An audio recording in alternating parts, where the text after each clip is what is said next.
The overall goal of this procedure is to provide researchers with an automated platform capable of performing chromatin immunoprecipitation experiments on just 10,000 cells. This is accomplished by first preparing high-quality sheared chromatin for the chromatin immunoprecipitation.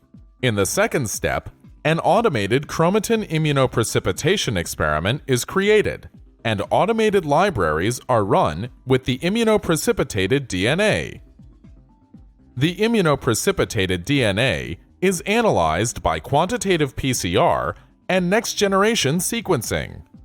Ultimately, the success of the automated technology can be validated through the comparison of the chromatin immunoprecipitation sequence profiles generated on the original 10,000 cell sample with experiments performed on 100,000 cells and existing datasets for reference. This method can help to answer key questions in the epigenetic field to further our understanding of the functions of specific biomarkers in various tissues, stages of development, and disease states. This technique has implications toward the diagnosis of multiple diseases, as it will help to identify epigenetic biomarkers in health and disease.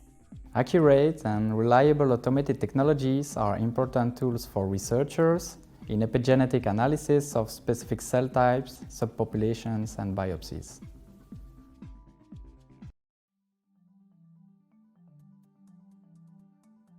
For a standard automated chromatin immunoprecipitation experiment, begin by adding 120 microliters of chromatin immunoprecipitation buffer H to 100 microliters of sheared chromatin from 1 to 2 million cells.